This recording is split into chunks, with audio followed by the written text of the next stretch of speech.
বেশিরভাগ প্রকাশক আসলে প্রিন্টার, বই ছাপায়। আমরা যেরকম দোকানে গিয়ে বই ছাপাই এরকম। আমাদের রাষ্ট্রই ভাবে না লেখালেখি একটা প্রফেশন হতে পারে। অনেক প্রকাশককে চিনি যারা আসলে মার্কেটিং এ ইনভেস্ট করতে চায় কিন্তু রাইটারকে মার্কেটিংটা বুঝাতে পারে না। আমাদের প্রকাশনী এবং সিনেমার ইন্ডাস্ট্রি আসলে প্রফেশনাল না। অনেকে কিন্তু আপনাকে সমালোচনা করে এটাও বলেন, দুই লাইনের কবি। আপনার এটা মানে খারাপ লাগে নাকি এটা সহ্য হয়ে গেছে? কবিতা তো আসলে লাইনে হয় না। কবিতা তো হয় শব্দে, হুম, হুম। শব্দের বুননে। এবং সবচেয়ে মজার ব্যাপার হচ্ছে আমার বইতে ৩-৪ টা লেখা আমি নিজেই লিখি যেটা আমি নিজেও বুঝি না। এটা বিতর্ক তৈরি করার জন্য। একটা বিচ্ছেদ নিয়ে লিখেছি যে, "তুমি সব বোঝো মানি, তুমি যতটুকু বোঝো না ততটুকুই আমি।" এটা কিন্তু সংসদ ভবনে বলেছে আমাদের মাননীয় আইনমন্ত্রী। আপনি লেখালেখি করে কত টাকা ইনকাম করছেন?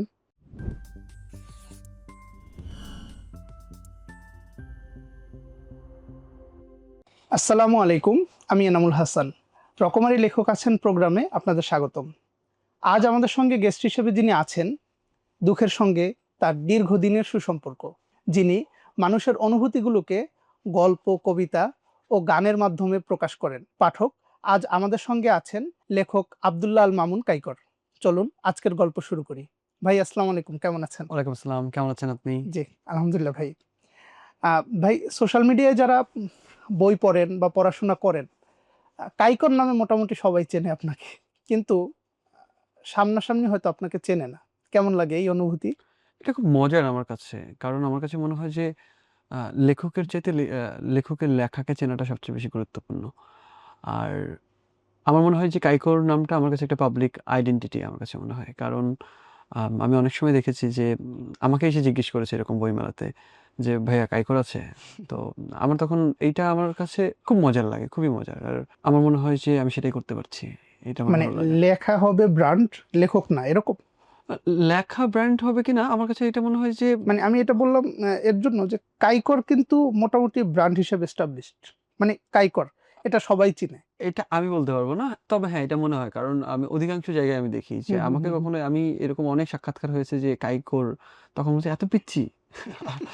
আসলেই এবং সবাই ভাবতো যে কাইকোর মৃত। হ্যাঁ, এবং আমার কাছে মনে হয় যে একটা জিনিস আমি চাই সেটা কাইকোরকে চিনুক না চিনুক বা আমাকে চিনুক না চিনুক। আমি একটা জিনিস চাই যে একটা লেখা দেখে যেন পাঠক বলতে পারে যে, "না এটা কাইকোর লিখেছে। হুম, এই হুম, ধরনের হুম। লেখা কাইকোর লিখেছে।" ওই আচ্ছা। সিগনেচারটা রাখতে চাই। এই তো। অনেকে কিন্তু আপনাকে সমালোচনা করে এটাও বলেন যে ২ লাইনের কবি। আচ্ছা। আপনার এইটা মানে খারাপ লাগে নাকি এটা সহ্য হয়ে গেছে শুনতে, শুনতে? আমি আসলে একদম আপনি আ শুনছেন কিনা এই হ্যাঁ, সমালোচনা? অনেক। হ্যাঁ, আমি শুধু শুনেছি না। আমি এর আগে ২-৩ টে সাক্ষাৎকারে ওই একই প্রশ্ন আমি আচ্ছা, পেয়েছি আরকি। এবং ঘটনাক্রমে আমার একই উত্তর দিতে হয়েছে। এবারও হয়তোবা তাই দিতে হচ্ছে। কারণ আচ্ছা। আমার কাছে এটা মজার লাগে। আসলে কবিতা ১ লাইনের, ২ লাইনের অথবা ৩ লাইনের ব্যাপারটা তো এরকম না সম্ভবত। আচ্ছা। আমার ব্যক্তিবিশেষ মতামতের জায়গা থেকে যদি বলি, তাহলে বলব যে কবিতার প্রকারভেদ তো অনেক। আমরা হুম, হুম, নিজেরাও জানি। তো আমরা হয়তোবা আমাদের উপমহাদেশে আমরা হয়তোবা বড়, বড় কবিতা পড়ে অনেক, অনেক লাইন থাকবে, অনেক হুম, উপমা থাকবে এরকম বা ছন্দ থাকবে। হুম, হুম, হয়তোবা আমরা মুক্ত গদ্য বা এই হুম, ধরনের হুম। একটু কম আমরা পড়ি আমরা লেখালেখি হয় কিন্তু কম পড়ি। যেমন আমার আমি একটু এটা নিয়ে পড়াশোনা করতে গিয়ে দেখলাম যে লিমেরিক, ল্যাবেরিক, কাপলেট, হাইকু, ম্যাক্সিম এই ধরনের অসংখ্য পরমাণু কবিতা, অনুকবিতা যেমন পরমাণু আচ্ছা। কবিতা ৫ শব্দে হয়। হুম, হুম, তো আপনি একটা জিনিস আমার একটা সবচেয়ে বড় কথা যে কবিতা তো আসলে লাইনে হয় না। কবিতা তো হয় শব্দে, হুম, হুম। শব্দের বুননে। সেটা ৩ লাইনে হোক, ২ লাইনে হোক।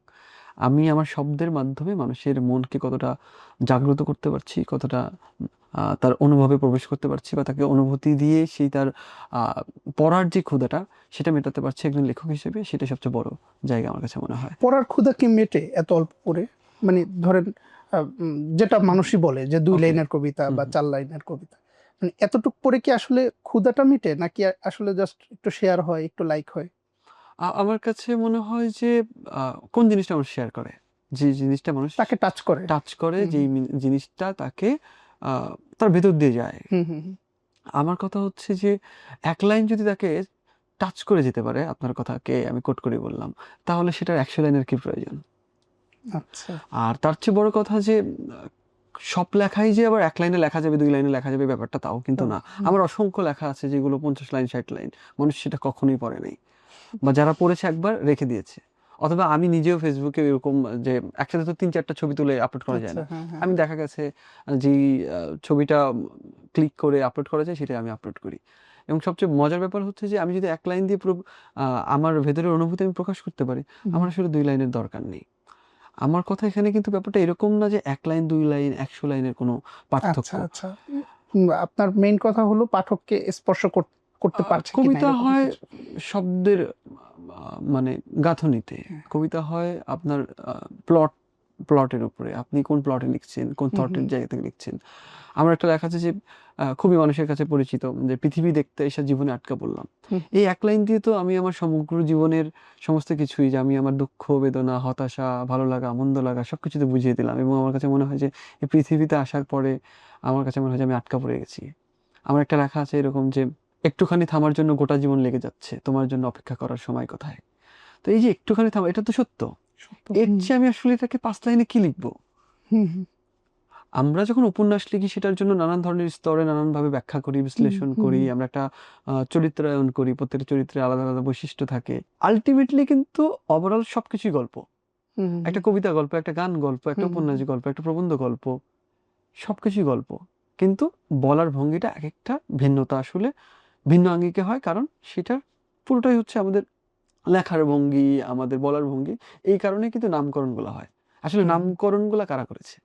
কোনো কিছু সৃষ্টির পর থেকেই তো নামকরণ হয়। যেমন হাইকো ৩ লাইনের কবিতা, জাপানিজ ফরম্যাট। তো এটা তো ১ম কেউ লিখেছে। হুম, হুম, হুম, অবশ্যই। তো তাহলে ওই যে নামকরণ, নামকরণটা করল কে? সৃষ্টি মানেই নতুন কিছু। এটার আলাদা করে নামকরণ করার কোনো কিছু নেই। সেটা যদি ১ শব্দ হয় ১ শব্দে, সেটা যদি হয় ১০০ শব্দে, তাহলে ১০০ শব্দে। সৃষ্টি হচ্ছে সবচেয়ে বড় জিনিস। এখানে আসলে এরকম নামকরণে, ছন্দে, অছন্দে কোনো কিছু আসলে মেলানোর কোনো কিছু নেই। এটা আমার ব্যক্তি মতামত। ভাই আপনি খুব অল্প বয়সে যেটা আপনি বললেন যে মানুষ যখন শুনে যে এই কাইকর আরে এর বয়সে তো কম, তো এই বয়সে আপনি কবিতা গল্প গান অনেক অনেক পরিচয়ের মধ্যে জড়ায় গেছেন। এইটার শুরুটা কোত্থেকে হয়েছিল, কিভাবে হয়েছিল? আম আমি আসলে লেখালেখি নিয়ে কখনোই সিরিয়াস ছিলাম না। এখনো না। আ এবং আমার প্রফেশনও এটা ছিল না। আচ্ছা। আমি জাস্ট ফেসবুকে ওই সময়টাতে অনেক লেখা হতো ১০-১২ বছর আগে। ওই হুম, সময় তো হুম, অপেরা মিনি টাইপ একটা হুম, ছিল। হুম, আমরা করে যেতাম। সো ওই সময়টাতে কিছু পেজ ছিল। ওই হুম, সময় হুম, পেজগুলা কিন্তু এত পেজ ছিল না। হ্যাঁ কয়েকটা হ্যাঁ, হাতে গোনা পেজ ছিল যেটা আমরা চিনতাম। পেয়েছি। রেডিও হুম, মুন্না, হুম, রেডিও হুম, সুগন্ধি হুম, এরকম। হুম, তো ওই সময়টাতে লেখা শুরু। পরবর্তীতে আমার কাছে মনে হলো একটু লিখি। নিজের জন্যই লিখতাম। জাস্ট গল্প আশেপাশে যা দেখতাম তাই কেবল লেখার হুম, চেষ্টা হুম, হুম, করতাম। নিজের কল্পনা, নিজের জায়গা থেকে জাস্ট লেখার চেষ্টা করতাম। একটা সময় মনে হলো যে ফেসবুকে আপলোড করি। সেই জায়গা থেকে মানুষের ভালো-মন্দ মন্তব্য, তখন থেকে একটু লেখার চেষ্টা করি। এই তো। আচ্ছা ওইখান থেকে ধীরে ধীরে আর গান। ধীরে, ধীরে গান, কবিতা, গল্প, উপন্যাস আমার কাছে আমি বোধহয় ধর্ম এবং বিজ্ঞান ছাড়া সব বিষয়েই লেখালেখি করি। আমার কাছে লেখাটা তো একটা স্কিল। আপনি ধরেন গান লিখবেন, গান লিখলে হয়তো আপনি গানের মাধ্যমে ইমোশনালি মানুষকে টাচ হুম, করার হুম, ট্রাই করবেন। সেটা আনন্দে হোক, সেটা দুঃখে হোক। আবার আপনি যখন উপন্যাস লিখবেন তখন পুরো সমগ্র পৃথিবীকে একটা ২০০-৩০০ পেজের মধ্যে আপনি আবদ্ধ করার চেষ্টা হুম, করবেন। হুম, হুম, আপনি যখন আবার একটা গল্প লিখবেন তখন কিন্তু যেকোনো একটা ফিলোসফিক্যাল জায়গা থেকে, হুম, সাইকোলজিক্যাল জায়গা থেকে আপনি আপনার জায়গাটা আপনি বলবেন। আল্টিমেটলি আসলে আমরা ধরে রাখি। আমরা সিনেমা যখন লিখি, সিনেমার তো প্লট যখন আমরা করি, আমরা ধরে রাখি যে এইটার পর টুইস্ট, এটার পর এইটা, মানুষ যেন বসে থেকে দেখে। এই তো আল্টিমেটলি দিন শেষে কিন্তু আমরা অনুভূতি নিয়ে খেলি। হুম, হুম। অনুভূতির জায়গায়, যে মানুষের অনুভূতিতে যেন নাড়া দেয়। সেটা নেগেটিভ ভাবে হোক, পজিটিভ ভাবে হোক। আপনি এই যে মার্কেটিং এ কখন গেলেন? মানে আপনাকে কিন্তু মানুষ চেনে এবং এই চেনার পিছনে আপনারও নিশ্চয়ই শ্রম আছে। তো এই মার্কেটিংটায় কবে গেলেন? মানে কখন মনে হলো নিজেকে নিয়ে আরেকটু মার্কেটিং করি, একটু ব্র্যান্ডিং করি? আমি পুরোদস্তুর একজন আ মার্কেটিং ব্যাকগ্রাউন্ডের মানুষ। আমার অ্যাডভার্টাইজিং এজেন্সি আছে এবং আমি মার্কেটিং নিয়েই কাজ করি। কিন্তু আমার কখনো মনে হয়নি আমি মার্কেটিং এ যাবো, বই নিয়ে। হুম, হুম, এটা না হওয়ার পেছনে অনেক কারণ আছে। একটা কারণ যদি বলি, যে বাংলাদেশে আসলে মার্কেটিং করে নিজের মতো করে বই নিয়ে আসলে কোনো কিছু করা সম্ভব বলে আমি মনে করি না।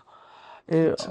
কারণ মার্কেটিং জিনিসটা তো এককভাবে করলে হয়তো আমার নিজের ব্র্যান্ড তৈরি হবে হুম, হুম, এককভাবে। হুম, কিন্তু সেটা করার জন্য, নিজের ব্র্যান্ড তৈরি করার জন্য আসলে আমাদের আশেপাশের সবাইকে তো লাগে। আমরা হুম, হুম। সবসময় তো একটা বলি যে টিম ওয়ার্ক। আমাদের সেই আমাদের এই বইয়ের ইন্ডাস্ট্রি আ সেরকম না। এবং আমরা এককভাবে হয়তো চেষ্টা করি, বাট এককভাবে তো আসলে সম্ভব না। আর মানে মার্কেটিং এর এককভাবে বলতে কি? মানে আপনি লেখকদের বোঝাচ্ছেন হ্যাঁ, যে লেখকদের লেখকরা বোঝাচ্ছে। এককভাবে চেষ্টা করেন। এককভাবে কারণ আ যদি কথার পিঠে কথা আসে তাহলে বলতে হয় যে আমাদের প্রকাশনী ইন্ডাস্ট্রি এবং আমাদের সিনেমার ইন্ডাস্ট্রি আসলে প্রফেশনাল না। যদি আমি সবাইকে আমি বলবো না, হয়তো হাতে গোনা ২-১ জন আছে। আসলে ২-১ জন দিয়ে আসলে পুরো ইন্ডাস্ট্রি তো চলে না। বেশিরভাগ প্রফেশনাল না কি হিসাবে সে কি আসলে মানে মার্কেটিংটাই শ্রম দিচ্ছে না, মানে ওভারঅল গ্যাপটা আমার কোথায় আপনার আমার আপনার চোখে, দৃষ্টিতে? আমার দৃষ্টিতে আমার কাছে মনে হয় গ্যাপটা আসলে বেশিরভাগ প্রকাশক আসলে প্রিন্টার, বই ছাপায়।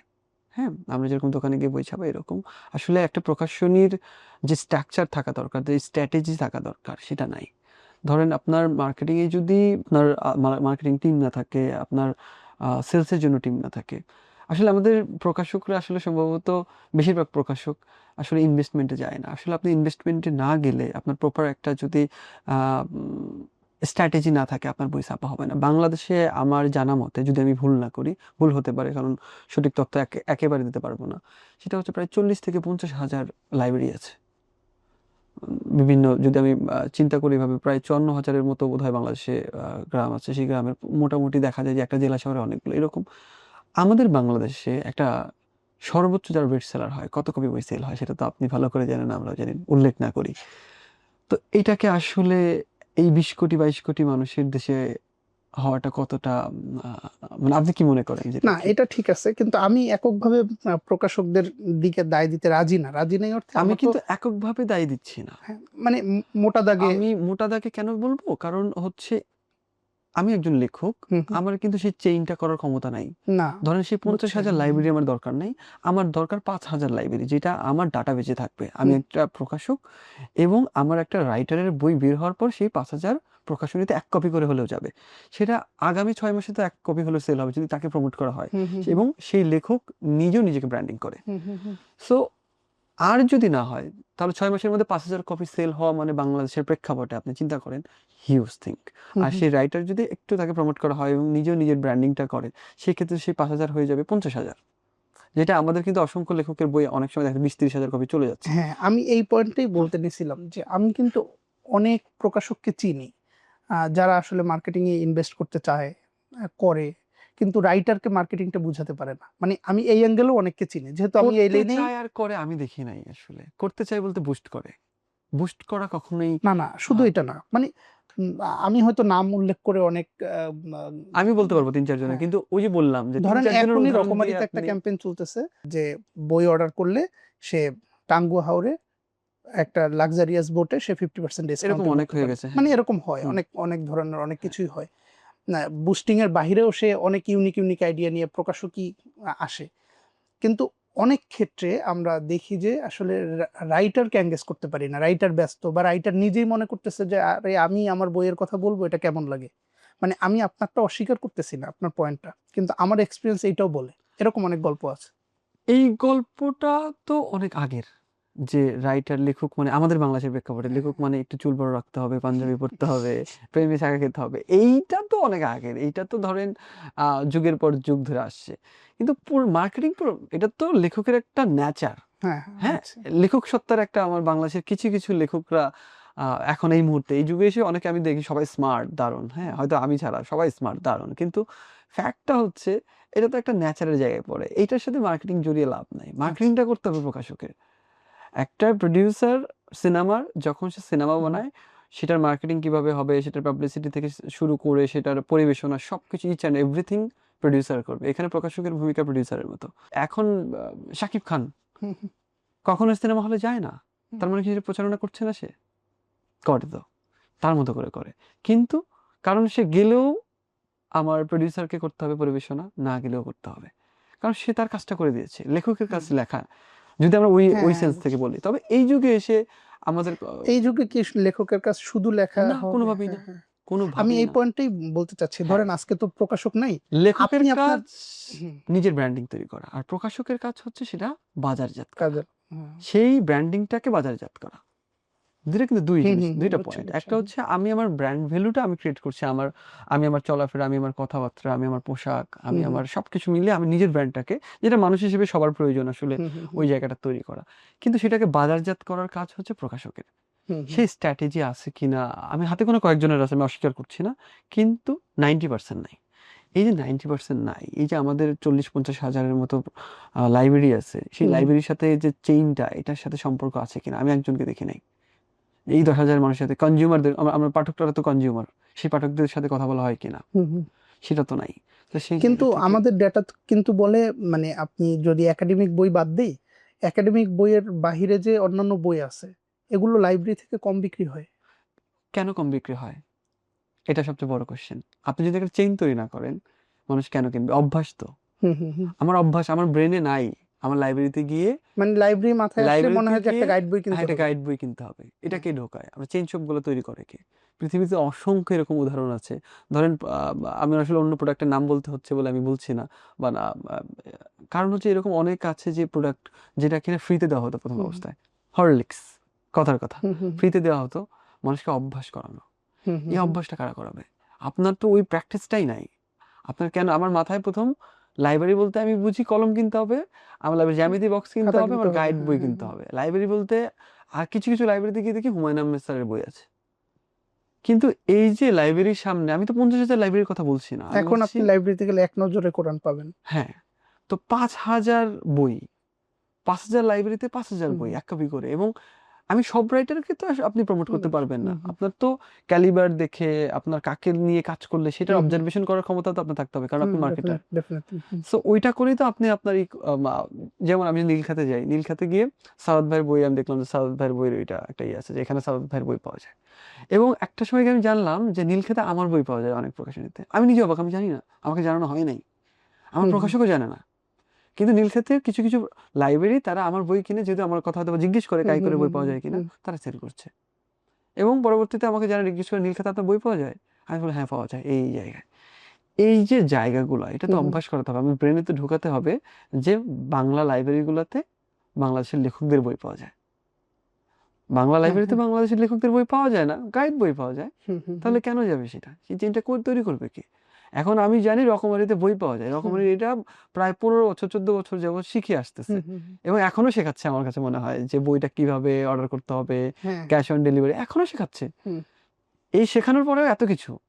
আর আপনি সেটা কোনো কিছুই না করে আপনি সেখান থেকে আশা করবেন? আচ্ছা, আপনি একজন লেখকের জায়গা থেকে বলেন হুম। তো যে একজন লেখকের জন্য মার্কেটিংটা কতটা জরুরি? একজন লেখকের জন্য মার্কেটিং সবচেয়ে বেশি জরুরি। কেন জরুরি? একটা খারাপ বই মার্কেটিং করে অনেক সেল করা যায়। কিন্তু হুম একটা ভালো বই মার্কেটিং না করে ১ কপি সেল করা যায় না। হুম হুম তো আপনি মার্কেটিং না করলে, এটা তো একটা প্রোডাক্ট। হুম বই তো একটা প্রোডাক্ট, রাইটিং একটা প্রোডাক্ট। এটাকে আপনি কতভাবে মানুষের কাছে পৌঁছাবেন? একটা ব্যাপার আছে যে আমি আমার প্রোডাক্টটা খারাপ, হুম আমি হুম একবার লেখার পর আমি আপনার কাছে পৌঁছালাম বা ২০ জনের কাছে পৌঁছালাম। সেইটা কিন্তু সাধারণত ২য় বার কেউ কিনবে না। যে কাই করে কি উল্টাপাল্টা, আমাদের অনেক সেলিব্রিটিরা যারা আছে ১ম বই হুম বের হুম করে। করার পর ২য় বার কিন্তু আর বই বের করে না। তারা জানে এখান থেকে। কারণ ওই ১ম বারে একটা ইয়েতে চলে যায়। 2nd টাইম কিন্তু না। যারা প্রফেশনালি লেখে, ধরেন এই মুহূর্তে যারা লিখছে কয়েকজন নিয়মিত লেখে যারা, হুম, তারা কিন্তু লিখে যাচ্ছে। লিখে এবং যাচ্ছে। তাদের কিন্তু একটা বই, একটা অব্দি বই চলে, পাঠক কিনে। ওই একটা পাঠকের হুম জায়গা তৈরি হয়ে গেছে। পাঠক তৈরি করাও তো একটা বড় হুম। বিষয়। তো মার্কেটিং এর জায়গাটা ওই আমি একটা কথাই বললাম যে একটা খারাপ বইকে আপনি মার্কেটিং করে অনেক সেল করতে পারবেন একবার। কিন্তু একটা ভালো বই যদি মার্কেটিং আপনি না করেন, একবারও সেল করতে পারবেন না। তো মার্কেটিং সবচেয়ে জরুরি আমার কাছে মনে হয়। আপনি তো বই মোটামুটি লিখেছেন, বিক্রি হয়েছে। আপনি লেখালেখি করে কত টাকা ইনকাম করছেন? আসলে বাংলাদেশের প্রেক্ষাপটে লেখালেখি করে বই থেকে হুম যদি হুম চিন্তা করি, রয়্যালটি পেয়ে যে জীবন জীবিকা নির্বাহ করা যায় সেটা না। মানে তবে লেখালেখি তো একটা স্কিল। হুম শুধু হুম বই লেখা তো একটা সাইড। বইয়ের পাশাপাশি যদি যারা রাইটার একদম ফুল দমে এই মুহূর্তে লেখালেখি করছে, তারা সাধারণত কেউ নাটক লিখছে, কেউ সিনেমা লিখছে, হুম কেউ গান হুম। লিখছে, কেউ কপিরাইটিং করছে, কেউ কলাম লিখছে, প্রবন্ধ লিখছে। মানে শুধু বইয়ের মধ্যে কেউ। সময়ের মধ্যে হ্যাঁ। নেই কিন্তু। এরকম ৮-১০টা জিনিস আছে যে জিনিসটাকে একটা জায়গায় দাঁড় করিয়ে সেখান থেকে অল্প, অল্প করে সেই জায়গা থেকে জীবন হুম জীবিকা হুম নির্বাহ করা যায়। কিন্তু শুধু বাংলাদেশে বই লিখে হয়তো ২-১ জনের পক্ষে পসিবল এই মুহূর্তে। আম বা আমি যে রয়্যালটি নিতাম, আমি যদি আসলে ওই ওই যে আপনি যেটা বললেন যে, "না স্যার আমি এত কিছু ভাববো না, আমার এত কিছু দরকার নাই। আমি একটা জঙ্গলে গিয়ে থাকলাম বা হুম। একটা কুঁড়ে ঘর।" হ্যাঁ? তাহলে আমি যেই পরিমাণে রয়্যালটি নিই বা পাই, আমি চলতে পারবো। আমার জীবন জীবিকা নির্বাহ করা এই মুহূর্তে সম্ভব। তবে ইন ফিউচার এ গিয়ে যদি আবার আমাদের একটা আইডিয়া দেন তো যে এত টাকা আমি বই লেখালেখি করে ইনকাম করছি। মানে এইটা বলতেছি এই এটা কি অর্থে, ওভারঅল আমার এই 8-9 বছরে? হ্যাঁ আপনার ক্যারিয়ারে আপনি একটা আনুমানিক 8-9 বছরে সম্ভবত 40 থেকে 50 লাখ, মানে 40 থেকে 50 লাখ হচ্ছে 8-9 বছরে। হ্যাঁ এটা শুধু বইয়ের রয়্যালটি থেকে না, এটা আমার বইয়ের স্পন্সরশিপ থেকে। আমি তো আমার বইতে স্পন্সরশিপ নিয়ে থাকি, টাইটেল থাকে, ওখান থেকে একটা বড় অ্যামাউন্ট নিই আমি। দেখা গেছে আমার এখন অব্দি 10-12টা বই, এর মধ্যে আমি 4-5টা বইতে আমি বড় অ্যামাউন্ট নিয়ে নিয়েছি। পাশাপাশি এটা হচ্ছে তো কম না কিন্তু অ্যামাউন্ট যেটা আপনি বাংলাদেশের বললেন, প্রেক্ষাপটে অনেক বাংলাদেশের অনেক প্রেক্ষাপটে, হ্যাঁ। অনেক অনেক মানে অনেক, এটা এটা স্বপ্নের মতো আমার কাছে মনে হয়। এবং আমি একটা টোকেন মানি নিয়ে থাকি লেখার আগে, সেটা আমার বই চলুক না চলুক। আগে নিতাম না, প্রথম বই বের করার নিয়ে তো অনেক কিছু, হয়তো বা আমি নিজেও অনেক টেক্সট করেছি অনেক প্রকাশককে যে ভাই আমার বইটা বের করে দেন, ব্যাপারটা এরকম। কিন্তু আমার বইটাও খুবই ভালোভাবে আমার একটা প্রকাশক ছিল যে কিনা নিজে থেকে ভালোবেসে, ভালোবাসার জায়গা থেকে সবকিছু মিলিয়ে উনি আমার বই বের করতে রাজি হয়েছিলেন। এবং আমি তার কাছে কৃতজ্ঞ, আমার প্রথম প্রকাশকের কাছে। ওনার নাম হৃদয় বাবুই প্রকাশনীর। ও আচ্ছা। তো আলটিমেটলি আমার কাছে টাকার চেয়ে বড় বিষয়টা হচ্ছে কি লেখা। আপনার যদি সবকিছু ঠিকঠাক থাকে, আপনি যদি ওই যে বললাম যে আপনার বাজারজাত যদি সুন্দর থাকে, আপনার টাকা অটোমেটিকলি আসবে। এই কোশ্চেনই আসতো না। বাংলাদেশে আসলে লেখালেখি করে জীবন জীবিকা নির্বাহ করতে পারে এরকম ভাবনাই নাই। এবং এই ভাবনা আমাদের রাষ্ট্রই করে দেয়নি সম্ভবত, বা আমাদের রাষ্ট্রই ভাবে না যে এটা চ্যারিটির মতো লেখালেখি, একটা হ্যাঁ, বিষয় নাকি? লেখালেখি একটা প্রফেশন হতে পারে। কেন ভাবে না? আমার কাছে মনে হয় যে আমি পাসপোর্ট করতে গিয়ে কখনো আমি পাই নাই। আমার সাথে 2-3 বছর আগে কবি সাহেব নামে আমার এক বন্ধু প্লাস ভাই আছে, রাইটার। ওনার সাথে কথা হচ্ছিল যে ভাই আমি রাইটার ক্যাটাগরি পাচ্ছি না পাসপোর্টে। মানে আমাদের রাষ্ট্র স্বীকৃতি দিচ্ছে না আমাদেরকে, সেখানে মানুষ কেন দিবে যেখানে রাষ্ট্রই দেয় না? তো ওই জায়গা থেকে আসলে লেখালেখি করে ওইটা মানুষ আসলে ভাবেই না কখনো। এর মধ্যে আমরা এই মুহূর্তে যারা আছি, চেষ্টা করছি, যারা অনেক কষ্ট করে, অনেকে হয়তো চেষ্টা করতে করতে ছেড়ে দিচ্ছে। এই তো, যেদিন রাষ্ট্র দিবে সেদিন হয়তো বা ধীরে ধীরে অনেক কিছুই হবে। আপনার কোনো লেখা নিয়ে কি বিতর্ক হয়েছে কখনো? অনেক বিতর্ক তো একটা বলেন তো, এক দুইটা, যে এবং ওই বিতর্কটা সামলে নিছেন কিভাবে? বিতর্ক হওয়াটা তো খুবই ভালো ব্যাপার। আমার ভালো মনে হয় যে ব্যাপার, হ্যাঁ। পৃথিবীর মানে প্রত্যেকটা বাংলাদেশের প্রেক্ষাপটে বাংলাদেশের প্রেক্ষাপটেও মার্কেটিংটা। না, বিতর্ক হওয়াটা, লেখা নিয়ে বিতর্ক না হলে সেই লেখার তো কোনো মর্ম নাই। আচ্ছা, ধরেন আমি যে লেখাটা আমি লিখবো, মার্কেটিং সেন্সে মার্কেটিং সেন্স থেকে আমি আমার বইতে 3-4টা লেখা আমি নিজেই লিখি যেটা আমি নিজেও বুঝি না, এটা বিতর্ক তৈরি করার জন্য। আমি নিজে লিখি এরকম, এবং নিজে বুঝি না বলতে এরকম না যে আমি যে থটের জায়গা থেকে লিখি সেটা এটা কেবল কিন্তু হয়তো বা ট্যাগলাইন হয়ে যাবে। হতে পারে, আমি জানি না। কারণ আমি বিতর্ক তৈরি করার জন্য অনেক লেখা লিখি। কারণ কি, ভালো লেখা নিয়ে আমি কখনো দেখি নাই বাংলাদেশের যারা রিভিউ করে, বই রিভিউ করে বেশিরভাগ, আমি সবাইকে বলছি না, আমার ব্যক্তি বিশেষ জায়গা থেকে, দেখার জায়গা থেকে আমি বলে দিতে পারবো, বা আমার সাথে যাদের পরিচয় নেই, যারা বই নিয়ে কাজ করে, তারা আমি কোনোদিন দেখি নাই। আমি তো ধরেন খুব খারাপ লিখি, একদম আমার লেখা হয় না, কোনো কিছু হয় না। মানুষজন এমনিতেই শেয়ার করে বা কোনো কিছু একটা, বা যারা শেয়ার করে তারা লেখালেখি বোঝেন না। সাহিত্য বোঝে না, তারা করে, সব মেনে নিলাম। কিন্তু আমি এত লেখা লিখলাম, আমি একটা ভালো লেখা লিখি নাই। ওকে। তো আমি কোনোদিন দেখি নাই আমার পুরো বইয়ের মধ্যে যে ভালো লেখা নিয়ে কেউ কোনোদিন একটা আলোচনা করেছে, যারা বই নিয়ে সারাক্ষণ কথা বলে থাকে। কিন্তু যেটা নেগেটিভ, যেটা আমি ইচ্ছাকৃতভাবে বিতর্ক করার জন্য লিখেছি, সেটা নিয়ে ধরেন এরকম অনেক লেখা আছে। যে আমার একটা লেখা আছে যে, এতে কি আপনার বেশি কাজে দিছে এরকম? হ্যাঁ অবশ্যই কাজে দেয়। কারণ ধরেন এটা হয় কি, একটা ভাবে হচ্ছে, ধরেন মানুষ আমাকে জানছে, যারা বই পড়ে নতুন, যাদের ভালো লাগছে, যাদের সাথে নিজের রিলেট করতে পারছে আমার লেখা, তারা শেয়ার করছে, এটার মাধ্যমে মানুষ জানে। ওই যেটা বললেন কাইকোর মোটামুটি এই জেনারেশনের আমি বলতে পারি যে যারা বই বা লেখালেখি পড়ে, এই নামটা অন্তত না পড়লেও জানে। সোশ্যাল মিডিয়া এখন সোশ্যাল যারা, মিডিয়াতে হ্যাঁ, ব্যাপারটা, হ্যাঁ সোশ্যাল মিডিয়া এই জেনারেশনের। কিন্তু ফ্যাক্ট হচ্ছে যে যারা একটু বোদ্ধা নিজেদেরকে দাবি করে, বা নিজেদেরকে একটু পড়ুয়া দাবি করে, বা একটু হাই ধরেন, আমরাও পড়ি, কিন্তু এভাবে মানে বলা হয় না, এলিট পড়ুয়া। এলিট পড়ুয়া মনে করে, তারা হয়তো যখন সমালোচনা করে, তখন আমরা ওই লেখাটা নিয়ে সমালোচনা করে, যেটা আমি আসলে ইচ্ছাকৃতভাবে আসলে দিয়েছি। এরকম এরকম কিন্তু এক দুইটা পয়েন্ট বলেন তো, যে যেমন ইচ্ছাকৃত ভাবে এটা আপনি বিতর্ক ও উস্কে দিতে চাইছেন, হইছে? এটা নিয়ে আমার একটা লেখা আছে যে তোমরা খুচরো টাকা দিয়ে সিগারেট কিনে খাও, আমি বই কিনে খাই, নেশা। ওকে। সো এইটাকে মানে তখন মানুষজন, কি সিগারেটের সাথে বইকে কেন মিলাইছেন হ্যাঁ, এরকম? অনেক কিছু, একেকজনের তত্ত্ব একেক হ্যাঁ, রকম। হ্যাঁ, হ্যাঁ। এখন ঘটনা হচ্ছে যে খুচরো মানুষের কথা হচ্ছে, খুচরো টাকা দিয়ে তো আসলে বই কেনাও বই যায় কেনা না। যায় না। এখন এই যে জায়গাগুলো, এটা আমি বুঝি তো, আমি তো হ্যাঁ, হ্যাঁ। জানি, বাট আমি এটা লিখে দিয়েছি। মানে তাইলে এটা মানে ছন্দটাও হইলো না, আবার যদি হয়ও তাইলে এটা বইয়ের সাথে সিগারেটের তুলনা, বিতর্ক এরকম আসছে। অনেকভাবে আসছে, অনেকভাবে। ওকে, এটা কোনোভাবে লেখা আপনি হলো না সামলাচ্ছেন কোনো কিছু। কিভাবে এটা আমি সামলাইছেন? আমি তো কোনো সমালোচনা দেখি না। আমার মনে হয় সমালোচনা দেখি আমি, বাট আমার যেটা কোট করতে ইচ্ছে করে যে না এটা আসলে আমার জন্য ভালো, আমি সেটা কোট করি। আমি সমালোচনা খুব খুব বেশি গ্রহণ করি। যত বেশি আমি এক দুইটা বলেন তো যেটা গ্রহণ করছেন। আমি এইটা বলি যে আমি সমালোচনা করার জন্য যারা সবচেয়ে বেশি সমালোচনা করে এই মুহূর্তে, আমি রকমারির মাধ্যমে তাদের কাছে ফ্রিতে বই পাঠিয়েছি আমার আচ্ছা, ক্যাম্পেইনে, জাস্ট সমালোচনা করার জন্য, এবং আমাকে এমন ভাবে ধুয়ে দিছে সবাই, এবং সবচেয়ে বেশি ওই বছর আমার বই সেল এটা কোন সনে? 21-22। আচ্ছা আমি আচ্ছা আচ্ছা। রকমারির মাধ্যমে ফ্রিতে বই হুম, পাঠিয়েছিলাম, হুম, এবং এত পরিমাণে আমি সিলেক্ট করেছিলাম। আমি দেখেছিলাম যে কারা হুম, হুম। সবাইকে ধুয়ে দেয়, এলিট শ্রেণী। সেই এলিট শ্রেণীদের আমি বই পাঠিয়েছিলাম রকমারির মাধ্যমে। রকমারি থেকে আচ্ছা তারা হয়তো অন্য একটা বই কিনেছে বা কোনো কিছু, ওইটার মাধ্যমে একটা ফ্রি বই চলে গেছে। রিভিউ আচ্ছা করতে হবে, করলে 10,000 টাকা পুরস্কার, এরকম একটা। আচ্ছা আচ্ছা। তো এই স্ট্র্যাটেজিটা আমার, হুম, হুম, এই স্ট্র্যাটেজি আসার কথা ছিল প্রকাশকের end থেকে। হুম, হুম, আসলে হুম, কিভাবে? এটা তো এক ধরনের এলিট শ্রেণীদের জন্য। হুম, হুম। আবার আমি আ আমি তো সবার একটা লেখক তো সবার জন্যই লেখে। কিন্তু তার একটা নির্দিষ্ট জনরা হ্যাঁ, ক্রিয়েট হয় হ্যাঁ। একসময়। তো এখন আমার কথা হচ্ছে যে বিতর্ক তৈরি করার জন্য আমার একটা লেখা ছিল যে, ইজ্জত চলে গেলে যৌবনের বয়স হয় 16, হুম, হুম। পৃথিবী থেকে ঘামের দূরত্ব 22। এইটা নিয়ে প্রায় 1 লাখের উপরে রিঅ্যাকশন। এটা কি ওই যে একটু আগে বললেন যে অনেক সময় না বুঝেও অনেক লেখা লিখেন, এটা কি আপনি বুঝে শুনে বিতর্কে? দ্বিতীয় লাইনটা আমি না বুঝে লিখেছিলাম। আচ্ছা কিন্তু আচ্ছা। মজার ব্যাপার হচ্ছে এই লেখাটার এটা একটা নতুন নামকরণ করা যেতে পারে। যেমন ইজ্জত চলে গেলে যৌবনের বয়স হয় 16, এটা আপনি মানাতে পারবো। কারণ একটা মেয়ে বা একটা হুম, ছেলে হুম, যখন হুম। ইজ্জত চলে যায় তখন তো আসলে একদম হ্যাঁ হ্যাঁ, যৌবনে চলে, তখন ওই লজ্জাটা তো তার কেটে যায়। কেটে যায়। এই লাইনটা ঠিক আছে, আমি ব্যাখ্যা করতে পারছি। হুম, কিন্তু পৃথিবী থেকে ঘামের দূরত্ব 22, এটাকে আসলে আমি দেখলাম এটা নিয়ে না পাঠক শ্রেণী নিজেরা ঝগড়া করছে। সবাই নিজেদের মতো করে একটা করে ফিলোসফি তৈরি করছে। কিন্তু সেটা আমি নিজেও ঠাউর করতে পারি নাই বা আমি নিজেও জানতাম না। আমি জাস্ট আচ্ছা, লিখে দিছি। এটা আমি ইচ্ছাকৃতভাবে, এবং এটা এত বেশি কাজে দেয়, ওইটা থেকে আমার ফিলোসফির বয়স্কত বইটা ধীরে, ধীরে আরো বেশি বিক্রি হয়েছে। বিক্রি হয়ে গেছে। সো এই জিনিস, এবং এই লেখাটা নিয়ে সবাই সমালোচনা করছে এলিটরা। আমার অন্য লেখা না।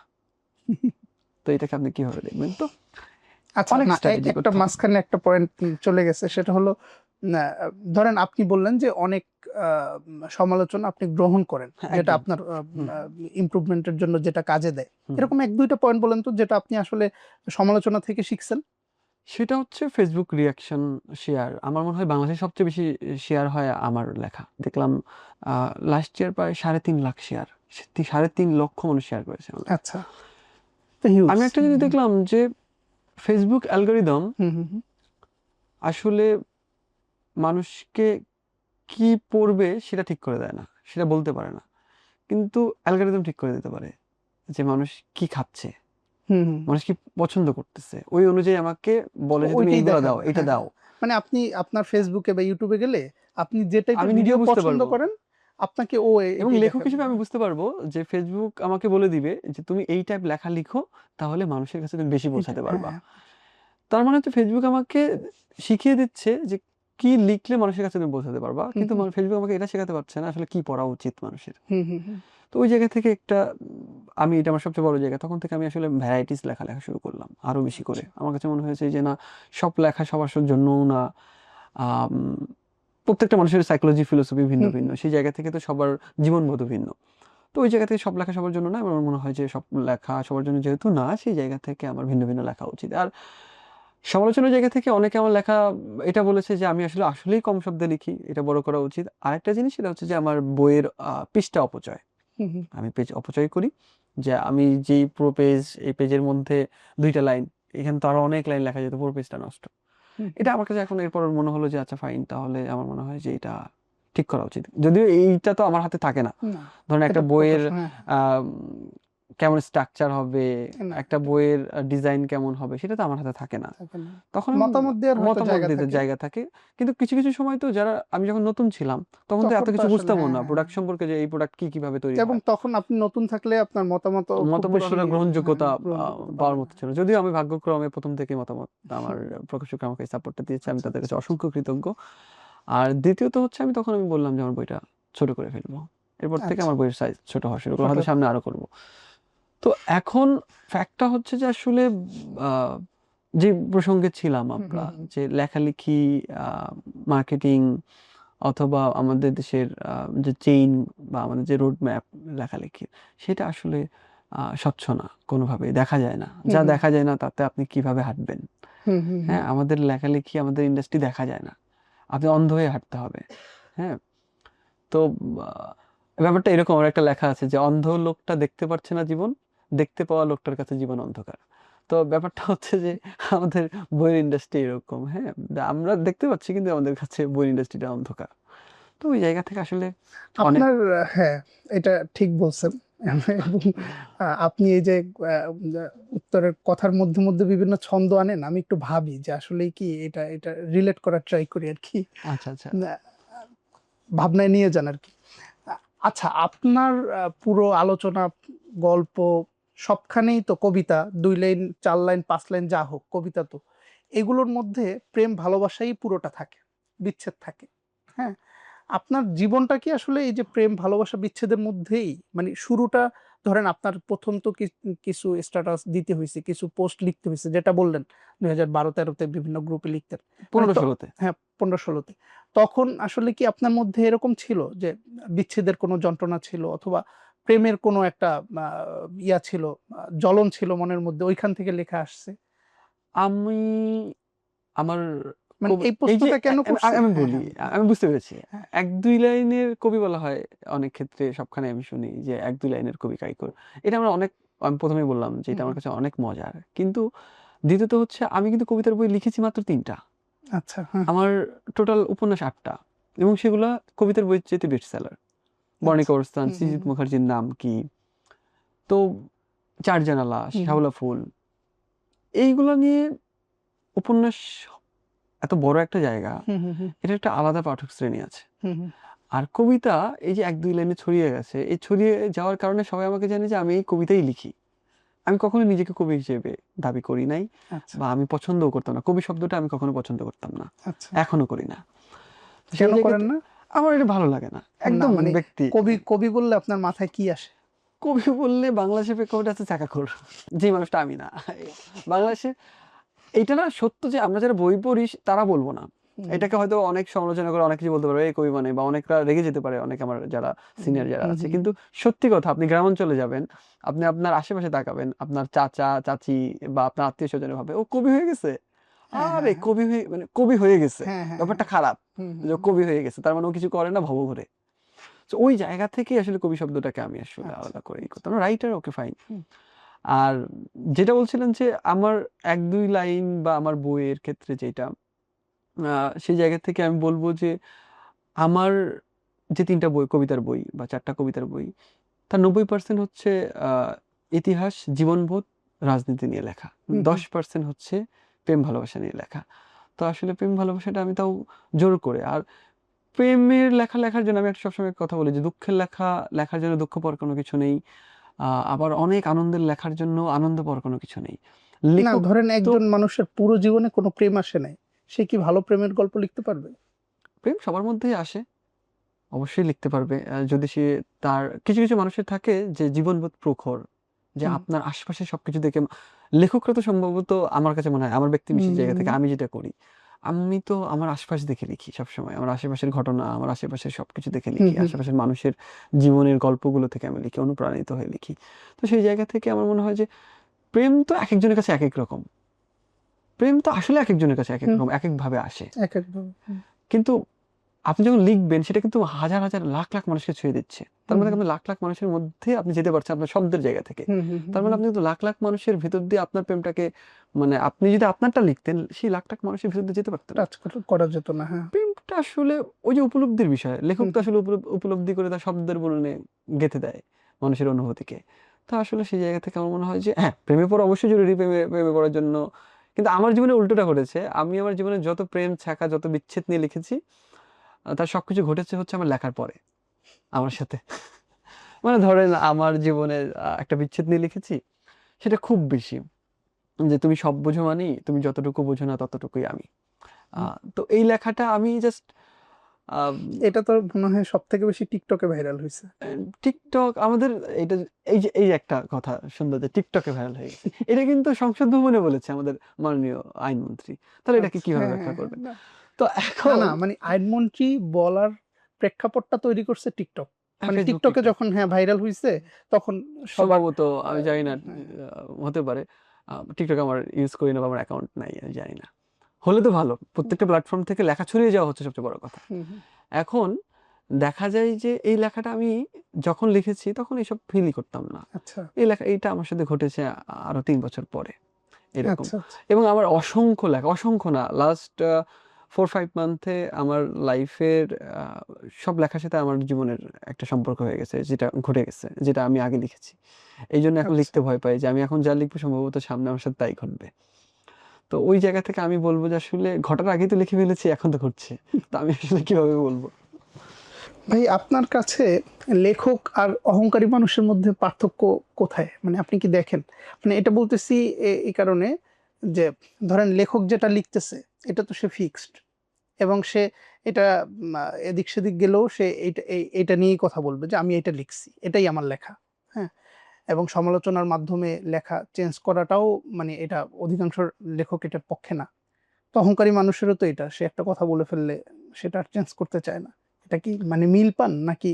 এটার কোনো পার্থক্য নেই আসলে। মানে অহংকার তার মানে জিনিসটা, লেখক হইতে হইলে অহংকারী হইতে হবে এরকম কিছু? লেখক হইতে গেলে অহংকারী হতে হবে না।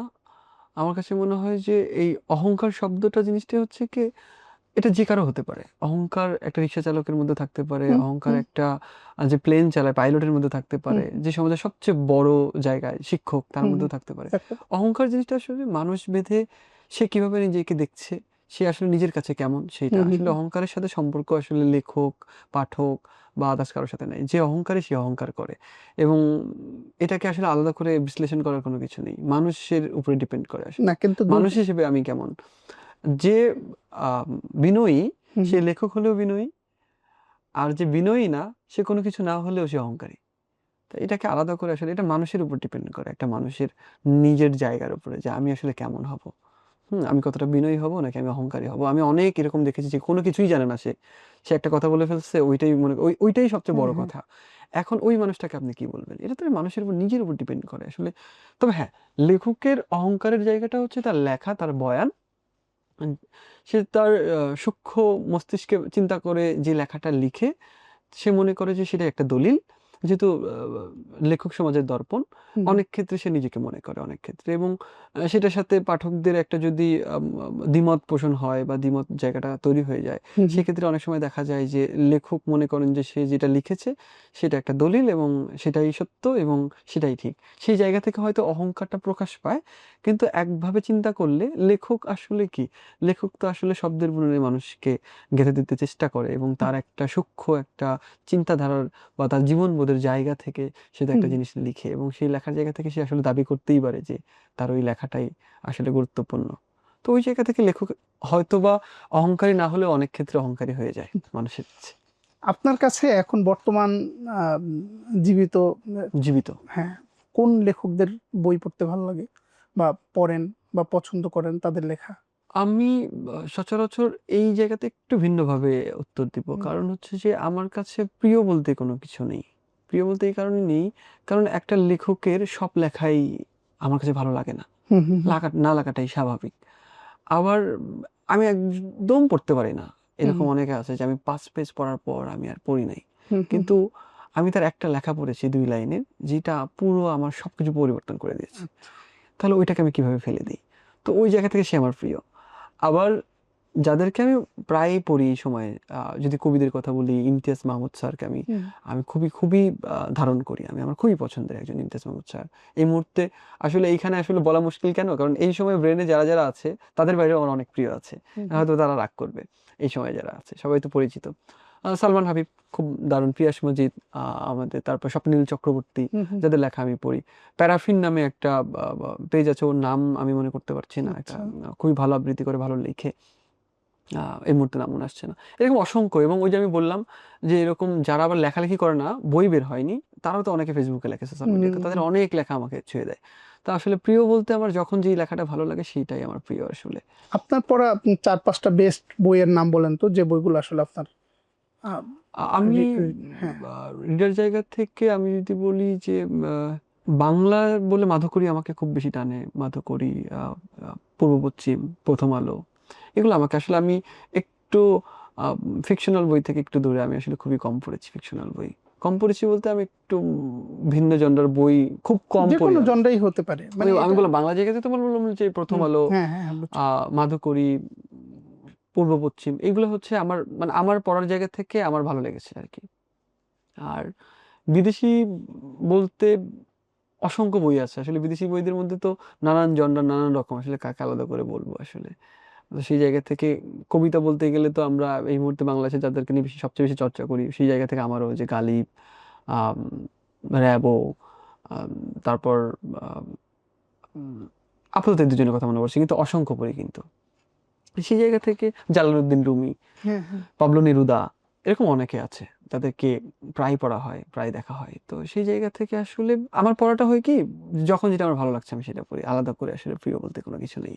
যেটা যখন টাচ করে, আসলে আমরা তো একটা জীবন ভেতরে জায়গার একটা একটা লাইনের ভিতর দিয়ে যাই। হুম হুম। এখন আমি দুঃখে আছি, আমার দুঃখের লেখা পড়লে সবচেয়ে ভালো লাগবে। এখন আমি সুখে আছি, আমার ওই সুখের লেখা, তো ওই সময়ে সময়ে আমার পরিবর্তন হয়, এই জন্য আলাদা করে বলতে পারি না। আচ্ছা, রকমারির সাথে আপনার জার্নি কতদিনের, মানে ধরেন আপনার তো একটা জনপ্রিয়, 7-8 বছর, আচ্ছা আচ্ছা, 7-8 বছরের জার্নি আপনার তো একটা জনপ্রিয়তা আছে। এই জনপ্রিয়তা, সম্ভবত। হ্যাঁ যতটুকু আছে, আপনার তো একটা জনরা আছে, যারা অনেকে আপনাকে সমালোচনা যারা করে, তাদেরকে আপনি জনরার মধ্যে না নিলেও আপনাকে কিন্তু পছন্দ করার মানুষও অনেক, যারা অনেক আপনার অনেক। আপনার বই পড়ে, আপনার লেখা পছন্দ করে। এই জনপ্রিয়তার পিছনে রকমারির অবদান কি আছে, বা থাকলে কতখানি? আমার কাছে মনে হয় যে পুরো বাংলাদেশের বইয়ের প্ল্যাটফর্ম, যদি বলি, আমি এর আগেও একবার বলেছিলাম যে সেটা রকমারি একদম গুছানো, হুম, এবং তারা কিন্তু প্রথম শুরু করা ওই জায়গা থেকে। এই যে বই যে মানুষ ঘরে বসে ক্যাশ অন ডেলিভারিতে অর্ডার করতে পারে, এটা রকমারি প্রথম শুরু করেছিল। এবং আমার আমার পেজ থেকে যখন মানুষ অর্ডার করতে চায়, বলে যে ভাইয়া টাকা আগে দিব না, কারণ বাংলাদেশে কিন্তু একটা ব্যাপার আছে যে টাকা আগে দিলে মেরে দেয়। রকমারি এই যে জায়গাটা দিল, এটা এফ কমার্স আসলে হ্যাঁ। নষ্ট করছে। সো ওই জায়গাটা বলতে পারছি না হুম বা বলছি না, কিন্তু এই যে জায়গাটা দেওয়া, হুম হুম। রকমারির অবদান একজন লেখকের, শুধু আমার জন্য না, আমার মনে হয় যে বাংলাদেশের লেখকদের জন্য একটা আশীর্বাদের মতো রকমারি। সো ওই অবদান আসলে আলাদা করে আসলে লাইন বাই লাইন বলে আসলে বলা না, সম্ভব আমি না। জাস্ট শুধু আপনারটা প্রশ্ন করছিলাম। ওই যে আমি বললাম যে হুম ওভারঅল, শুধু আমি এককভাবে না, সবার জন্যই আসলে এটা। আমি তো নিজেও অস্বীকার করার কোনো কিছু নেই। এবং এই যে রকমারি যে একটা রকমারি অ্যাওয়ার্ড অনুষ্ঠান, হুম হুম। এটা তো লেখকদের জন্য আমার মনে হয় একটা বড়, আরো বড় একটা আশীর্বাদ। যেখানে স্বীকৃতি দেয় না আমাদের রাষ্ট্র, আমাদের কোথাও, সেইখানে ধরেন আমার নানান ধরনের, আমি নাটক লিখলে ধরেন আমি নানান ধরনের অ্যাওয়ার্ড শোতে যাই। হুম প্রথম আলো অ্যাওয়ার্ড, ধরেন আরটিভি স্টার অ্যাওয়ার্ড, হুম, চ্যানেল আই, শিল্পীদেরকে হুম, স্বীকৃতি দিচ্ছে। কিন্তু লেখকদের গল্প থেকেই সেই নাটক, সিনেমা, গান, কবিতা সব হচ্ছে, সব হচ্ছে, কিন্তু হ্যাঁ। তাদেরকে কেউ দিচ্ছে না। আচ্ছা, সেই জায়গা থেকে কিন্তু রকমারি প্রথম হ্যাঁ। যেটা উদ্যোগ নেয়, এটা এটা আসলে অ্যাপ্রিসিয়েট করার মতো, এবং সবচেয়ে বড় কৃতজ্ঞতার জায়গা লেখকদের জায়গা থেকে। আমরা ভাই আজকে আয়োজনের প্রায় শেষের দিকে আছি। আমরা একটা প্রশ্ন সকল লেখকদেরকে কমন করি, হ্যাঁ, যেটা আপনার জন্য রাখতে চাই। সেটা হলো, লেখক হিসেবে আপনি নিজেকে 10-এর মধ্যে কত দিবেন? মানে আপনার লেখাকে যদি আপনি বিচার করেন। এইটা বোধহয় আমি দিতে পারবো না। কারণ ওই যে বললাম, আমার যেই লেখা আমি যখন লিখি সেটা আমার খুব ভালো লাগে। ওভারঅল মানে আপনার তো ধরেন 12-15টার 12টার মতো। 12টার মতো বই পাবলিশ হয়েছে। এই 12টা বই ওভারঅল যদি বিচার করেন, একপাশে রাখেন, এবং লেখক আব্দুল্লাহ আল মামুন কাইকর একপাশে আছে। এখন আপনি নিজেকে বিচার করলেন যে আমি আসলে 10-এর মধ্যে এত পেতে পারি। 5, 5, হ্যাঁ। 5 পেতে পারে আমার মনে হয়, যে 50-50 থাকা ভালো। আচ্ছা, আমরা আজকের আয়োজন এখানেই শেষ করছি। শেষ করার আগে কাইকর ভাই, আপনি আপনার পাঠকদের উদ্দেশ্যে যদি কিছু বলেন। আমি আমার সমগ্র পাঠক, বা যারা আমার পাঠক না তাদের সবার উদ্দেশ্যে একটা জিনিসই বলবো যে ভালো বই পড়া জরুরি। তার চেয়ে বেশি জরুরি হচ্ছে ভালো মানুষ হওয়া। আমি সবসময় বলবো যে আপনারা নিজেদের খেয়াল রাখবেন, এবং সবচেয়ে বেশি খেয়াল রাখবেন নিজের মায়ের এবং পরিবারের। ভালো থাকবেন, সুস্থ থাকবেন। ধন্যবাদ। পাঠক, আজকের গল্প এখানেই শেষ করছি। অসংখ্য ধন্যবাদ লেখক আব্দুল্লাহ আল মামুন কাইকর ভাইকে, আমাদেরকে অনেকক্ষণ সময় দিয়েছেন। আপনাদেরকেও ধন্যবাদ আমাদের সঙ্গে থাকার জন্য। আবার দেখা হবে লেখক আছেনের পরবর্তী প্রোগ্রামে। ততক্ষণ ভালো থাকবেন। আল্লাহ হাফেজ। 6 লক্ষাধিক পণ্য আর অসংখ্য সুবিধা নিয়ে আস্থার রকমারি আপনার দোরে। যা কিছু দরকারি সাথে আছে রকমারি। বই ও পণ্য অর্ডার করতে ভিজিট করুন এখনই।